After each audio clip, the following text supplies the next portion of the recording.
Get ready for action, because the Rookie of the Year race is heating up in the National League Central. Rum Bunter reports that Sal Stewart's grip on the conversation is loosening, and Konnor Griffin is giving Pirates fans a major reason to pay attention. We break down how Griffin's recent surge is shifting the entire landscape for the young talent in the NL Central. Never get caught with a dead phone again. This INIU portable charger is compact, travel-friendly, and gives you fast 45-watt charging with a built-in USB-C cable, so there's no need to carry extra cords. With 10,000 mAh power, it's perfect for busy days, trips, emergencies, or anytime your battery drops too low. Grab yours on Amazon through the link in the comments before your phone hits 1%. Next up, we dive deep into the Milwaukee Brewers' performance after 38 games. Yahoo Sports breaks down what the club has gotten right and wrong, looking at how Jacob Misiorowski has taken his game to another level, and how Trevor Megill has completely turned his season around. The Cincinnati Reds are showing grit. Terry Francona praises the Reds for competing through a rough patch, detailing how the team is working and not quitting despite a tough stretch, and what that means for their standing in the National League Central. Finally, we look at the matchup brewing between the Padres and the Brewers. We analyze the recent performance of key players like Jackson Chourio and Michael King, and see what the upcoming battles mean for the NL West and Central divisions. Stay with us. Pirates fans have a new focal point for excitement in the National League Rookie of the Year race, with Konnor Griffin demonstrating significant progress, shifting the narrative away from the early momentum of Sal Stewart. While Stewart's initial strong showing in April has cooled off significantly, with a recent stretch showing a slump, Griffin's performance has become increasingly compelling. Griffin, who initially appeared to be learning the major leagues in real time, is now showing the ability to absorb information and apply it effectively. His recent statistics over the last 15 games include a .313 batting average, a .375 on-base percentage, a .480 slugging percentage, 4 stolen bases, and 8 RBIs, highlighted by an 8-game hitting streak featuring a .414 average with 5 extra base hits. This trajectory validates the Pirates' decision to allow him to develop at the major league level. The contrast between Griffin's forward momentum and Stewart's recent struggles is creating a dynamic in the NL Central. The race is no longer solely about the Pirates' rookie versus the Reds' rookie.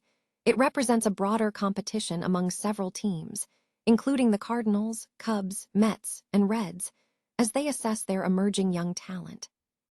Although Griffin's case is still developing, his demonstrated ability to struggle, process challenges, and respond is what makes his current progress significant for Pittsburgh fans to celebrate. The Milwaukee Brewers are positioning themselves as a formidable force in the National League Central for the remainder of the 2026 Major League Baseball season. The team began the year strongly, posting a 6-1 record despite missing key players Quinn Priester and Jackson Chourio, and Andrew Vaughn's injury on opening day. While the team experienced some slowdowns, they have maintained a consistent record above .500 throughout the season, never dropping below that threshold. The Brewers have recently found renewed momentum, securing 4 consecutive wins, including a dominant 3-game sweep against the New York Yankees, following the return of Chourio and Vaughn.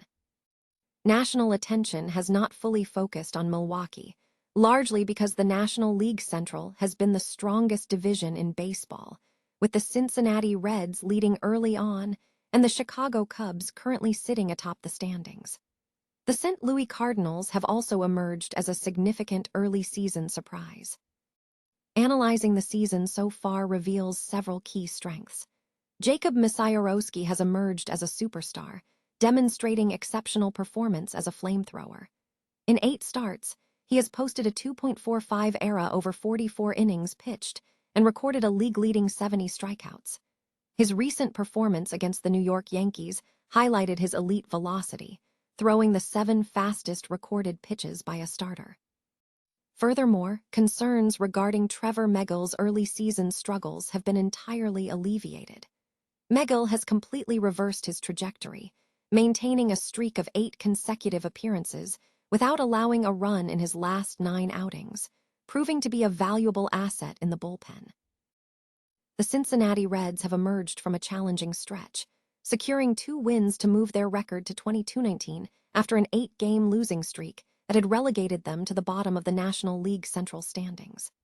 The team bounced back with a 1-run victory over the Houston Astros on Saturday, followed by a decisive 5-0 shutout win against the Astros on Sunday, powered by 6 scoreless innings from Andrew Abbott. Manager Terry Francona addressed the difficult week directly, emphasizing the team's resilience. Speaking after Saturday's win, Francona acknowledged the tough period but stressed that the players were showing effort and competing. "It's been a tough week, but they're working and they're competing, and it's not always been as good as we want," Francona stated, adding, "But they're not quitting, so we're not gonna quit on them." This sentiment echoes his approach during a previous rough patch in April, where he promised to work through challenges as long as the players showed up, a philosophy he has maintained throughout his career. The team's struggles followed a period where they were 20-11 and sitting atop the NL Central, performing as a cohesive unit. The 8 consecutive losses highlighted the intense competitiveness of the division rather than deficiencies in the Cincinnati roster. Statistical analysis suggests the team's underlying strength remains, with Baseball Reference indicating a positive run differential and an offense bolstered by Elly De La Cruz's strong start. Even accounting for a struggling rotation during the skid, projections suggest the team's true standing is closer to a 26-15 team. With the immediate challenge behind them, the Reds are looking ahead to a midweek series against the Washington Nationals before heading north to face the Cleveland Guardians from Friday through Sunday. Cleveland enters the series with a record of 21-20. Francona expressed personal interest in this matchup, having previously managed the Guardians for 11 seasons. The manager's focus remains on maintaining the current approach, signaling no immediate changes to his management style despite the recent difficulties. The San Diego Padres are on deck to face the Milwaukee Brewers in a crucial matchup, with both teams jockeying for position in their respective divisions. The Padres enter the contest with a solid 24-16 record, holding the first spot in the NL West, and are tied with the 5th-best record in the majors.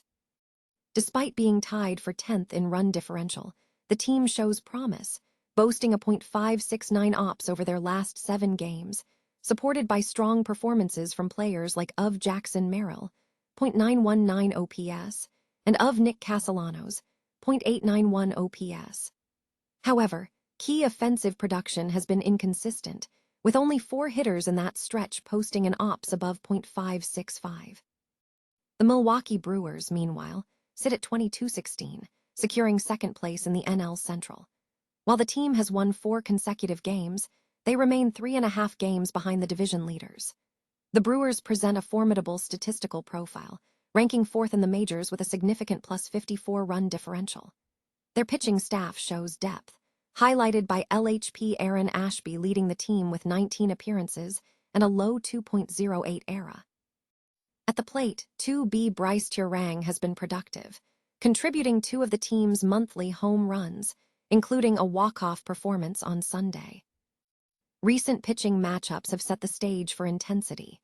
Tuesday saw Padres RHP Matt Waldron face Brewers RHP Brandon Sproat.